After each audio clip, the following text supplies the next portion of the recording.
That's nasty. Welcome back, guys. It's your boy Chuck Nasty on Fantasy Football here. It is Thursday, week 14, and we are starting off the playoff week right with some fantasy football this evening. And of course, I guess we have an actual football game, even though it's the Cowboys against the Bears, but it is what it is. So I need a ton of work and 2 touchdowns, a couple of receptions, and maybe like 150 yards from Zeke tonight to start off in my sweat game of the week. We're ahead by 30 points, dead even on standings, must win this week to get into a week 15 and 16 playoff. So cross your fingers, wish me luck. For those of you that are new to the channel, we drop fantasy advice to help you guys win your leagues in this channel right here. Tuesday nights, we drop streaming defenses. Thursday, we drop start sit. If you have specific comments on roster questions that you have for your team, drop them down below in the comments. I will try to reply back to them as soon as possible. I always try to get these out before the games on Thursday. However, I'm running a little bit behind tonight, so I apologize for that. Let's dive right into the start sit this week. So this week at quarterback, I'm starting Carson Wentz against the New York Giants, who are 21st in fantasy points allowed at the quarterback position. The last 5 or so games really weren't that good for Carson because he's only had 1 passing touchdown in each of those contests. However, he was a start of the week last week, and he popped off 25.4 fantasy points, past 300 yards throwing, and a couple of touchdown passes. I like it. He's got a good matchup this week against the Giants, who have given up 3 or more passing touchdowns in 3 of the last 5 games. So this should be a really good matchup for him this week. I'm also starting Ryan Tannehill against Oakland, who is 30th in fantasy points allowed at the quarterback position. They're not good. It is what it is, and Tanny has been on an absolute tear. I'm talking, it's pretty clear that Miami was the problem for him. He looks good in Tennessee. I wouldn't be surprised if Marcus Mariota ended up going somewhere else next year. But there's only one player who's averaging more fantasy points per attempt over the last handful of weeks, and that's Lamar Jackson. So Tannehill is a great start this week, and from week 7 until now, he is actually the 6th highest scoring quarterback. The Raiders have given up 17 passing touchdowns to opposing quarterbacks since their week 6 bye. He's going to have a big week this week, and I am starting him in like 3 leagues this week, so we need him to go off. I'm also starting Sam Darnold against Miami, who is 29th in fantasy points allowed to the quarterback position. Before last week, if you remove his dud, he averaged right around 25 fantasy points for the prior 3 weeks. Yeah, he had a bad week last week, but Miami has given up 3 passing touchdowns per game each game for the last 3 weeks, for an average opposing quarterback fantasy day of 27.94 points. I will take that from Sam Darnold this week. You love to see it. I'm starting him this week. A couple of quarterbacks that I'm sitting this week, I'm sitting Kyler Murray against the Pittsburgh Steelers, who are 4th in fantasy points allowed to the quarterback position. They seem like a different animal since they got Minkah Fitzpatrick, but on the Kyler Murray side, he's thrown for 163 or less yards in 2 straight weeks. I don't like that. And there was actually a tweet by the Cardinals organization that said, hey, fantasy points don't matter. At least we won this week. They have lost 5 straight games since the Cardinals organization has tweeted that out. Sucks for you. I'm not starting him this week.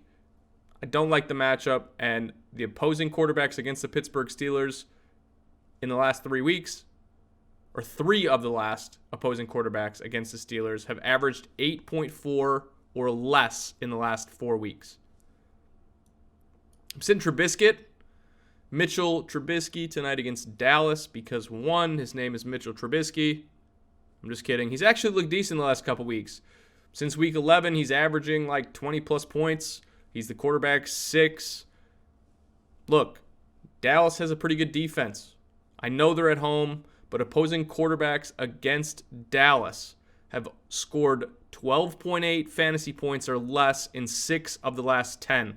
I don't like my odds of Mitchell Trubisky doing well tonight. I'm sitting him this week. I'm also sitting Josh Allen against Baltimore. There's a ton of questions about who I should add Should I start Tannehill? Should I start Darnold? Should I start Josh Allen? It's hard to look at Josh Allen and think that you should sit him, but listen to this. He's averaging 20.7 fantasy points per game, but Baltimore has had 4 straight quarterbacks that have scored less than 10 fantasy points. I'd go with another option this week if you have one. But a couple of running backs that I am starting this week, I'm starting Devonta Freeman against the Carolina Panthers without Riverboat Ron.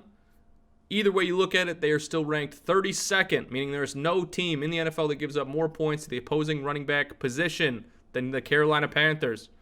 I like Devonta Freeman a lot this week. He's the clear lead back in Atlanta, and the volume should be there in a good matchup. He's going to have a big week. I am also starting James White against Kansas City, who is 29th in fantasy points allowed to the running back position. He's arguably the best passing down running back in the game, and I'm not just saying that because he went to my alma mater, Wisconsin. All right? It doesn't matter. He's going to be good this week. He popped off a couple of weeks ago. 37 plus fantasy points. And there are only 3 teams in the league that have allowed more points to the running back position. But the best part is that Kansas City has an average receiving yard total to opposing running backs of 82 yards per game. I will take that for James White this week. I'm starting him up. Another guy to consider starting this week, I say consider because I'm a little hesitant, but Darius Geis has a great matchup against the Green Bay Packers, who are 21st in fantasy points to the running back position. He didn't get a ton of volume, and AP had actually out-touched him in the backfield last week. But it was pretty clear which back was more explosive, and that was Darius Geis. He is injury-prone. The volume wasn't there. That's why I'm concerned. But he does have a great matchup. So if you absolutely have to have somebody in there that has a ton of upside, Darius Geis is a good option for you.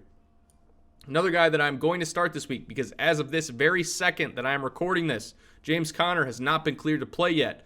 So I'm starting Benny Snell against the 28th ranked Arizona Cardinals. Benny Snell's averaged like 20 touches a game, and he looks significantly better than Jalen Samuels. The volume alone should be enough for him to have a productive fantasy week this week. A couple of running backs I'm sitting. Jonathan Williams at Tampa Bay, who is 3rd ranked in fantasy points allowed to the running back position. He had 8 touches last week. 8 total. All 8 of those came in the first half, and he didn't have a single touch in the second half. But both Nyheim Hines and Jordan Wilkins got action in that second half. If that's not concerning to you, I don't know what is. But the Tampa Bay Buccaneers are also the 3rd best against the run. So, bad matchup, not enough volume, too sketchy for me. I'm out. I am also sitting any one of the 3-headed dragon that is the San Francisco 49ers backfield this week at the 5th ranked New Orleans Saints. Breed is back this week. There are 3 running backs that are playing musical chairs, and I don't know who's going to have the starting role. Tevin Coleman got the majority of the work. And then Raheem Mostert got the majority of the work, even when Tevin was healthy, and now Breed is back in the mix. You play duck, duck, goose, and pick which one is going to be the lead back this week. I am sitting all 3 of them. Another running back that I'm sitting this week is Ronald Jones at the 4th-ranked Indianapolis Colts. Apparently, he missed a blitz pickup last week, which is why he ended up losing his entire workload to Peyton Barber. Either way, this is another murky backfield situation that I don't know who's going to be the lead back. And if Ronald Jones messes one thing up and he's on the sideline, I don't want him on my fantasy team when I need a win in fantasy playoffs week. Not to mention the Colts have only given up 2 touchdowns to running backs since their week 6 bye. I'll pass. A couple of wide receivers to start this week. Calvin Ridley against the 16th ranked Carolina Panthers. Ridley has averaged 22.5 fantasy points since week 10. And is also averaging 106 receiving yards per game. Not to mention he has a good matchup this week. It doesn't matter to me whether Julio Jones is in or Julio Jones is out. I am starting Calvin Ridley this week. I probably don't need to put this one in there, but I'm just doing it because he's on my roster and I need a big game this week. I am starting DJ Moore at the 24th ranked Atlanta Falcons. He's had 9 targets or more in 7 straight games. The volume alone is going to be enough for you to win your fantasy matchup this week, especially in PPR. But if that's not good enough for you, the Falcons have given up 95 yards receiving to a single receiver in 4 of the last 7 weeks. I like DJ's odds this week. I'm also starting Devontae Parker. This is another one. I'm just putting him in here because he doesn't have that name recognition yet. I almost sat a top 10 wide receiver that I drafted in the second round for Devontae Parker this week. And I'm thinking, man, am I really going to sit a top 10 wide receiver for Devontae Parker? But look at his stats. Hide the name and look at his stats. It is disgusting. 35 fantasy points a week ago and double-digit fantasy games in 9 straight. He's going to be a major asset to you in winning your fantasy playoff matchup this week. I'm also starting my boy, Alshon Jeffrey. I've got him in my Dynasty League. 23rd ranked New York Giants against points allowed to the wide receiver position. He had 16 targets last week. That's absolutely crazy. However, the Giants are giving up buku fantasy points to wide receivers, and opposing wide receiver ones have averaged 21.7 fantasy points against the Giants in the past 2 weeks. I like Alshon a lot this week. I also like Jamison Crowder against Miami, who's 31st in fantasy points allowed to the wide receiver position. He's been a bit of a bust lately, but he's still getting the targets. He's had 8+ targets in 2 out of his last 3 games, and regression says it's going to hit soon, especially in PPR leagues. He's a good option this week, and my money is on that regression hitting in week 14. I'm sitting Marquise Hollywood Brown at Buffalo, the 9th ranked. He was on here last week. He didn't do anything. But here's the issue. He's still only gone over 49 receiving yards 1 time since week 2. The Bills and Tre'Davious White are great against the pass, and I do not like his matchup this week. I'm sitting him. I'm also sitting Will Fuller against Denver. No, this has nothing to do with the fact that I am a Denver Broncos fan. Denver's 13th ranked in points allowed to the wide receiver position, and if there's any of these that are going to blow up in my face, it's going to be this one, because Will Fuller is the biggest boomer bust fantasy player of all time. Now, you look back at his stats, and yeah, he's only scored touchdowns in 1 single game, and of course, that one game he scored 3. But either way, I don't like Will Fuller this week. The odds are not in your favor. Put him on the bench. A couple of tight ends to start this week. Jack Doyle, my boy, against the 29th ranked Tampa Bay Buccaneers. Eric Ebron is on IR. T.Y. Hilton's banged up. And Doyle had 11 targets last week for 19.3 fantasy points. The Buccaneers D is allowing the 4th most fantasy points to tight ends. I like Jack Doyle a lot this week. I'm also starting Ryan Griffin against the 14th ranked Miami Dolphins. Dolphins have given up 90 receiving yards or a touchdown to opposing tight ends in 3 straight games. The entire Jets team flopped last week. You can't blame that on Ryan Griffin. They just got absolutely destroyed. Look for a bounce back week this week. A tight end that I'm sitting this week is Dawson Knox against the 9th ranked Baltimore Ravens. Knox has had single-digit fantasy games in every single week except for 1 since week 3. And the Ravens have held every single tight end that's played against them except for 1 to single-digit fantasy points. No thank you. A couple of people had asked me whether or not I would sit Jared Cook this week. I would not sit him because he has been that good. I don't care how bad his matchup is against the San Fran 49ers, who are 1st in points allowed to the tight end position. He's had 74 receiving yards or more in 3 of the last 4 and 2 touchdowns. And he'd have a lot more if he actually caught a couple of those primetime balls when he's wide open on Thanksgiving. But either way, I think you have to start Jared Cook this week. I don't know that you can put him on the bench. That's all I've got for this week. As always, drop your roster questions down below. I'm going to go through my pick'em pool with you real quick, and then we're going to get to the fantasy playoffs and the Thursday night football game. I've got the Dallas Cowboys winning tonight. The Tampa Bay Buccaneers at home against Indy. Baltimore on the road against Buffalo. San Fran on the road against New Orleans. The Jets at home against Miami. The Browns at home against the Bengals. Green Bay at home against Washington. Minnesota at home against Detroit. Houston at home against Denver. Carolina on the road against Atlanta. That one's kind of dicey. I'm not going to lie to you. Chargers on the road against Jacksonville. Tennessee on the road against Oakland, fighting for a playoff spot.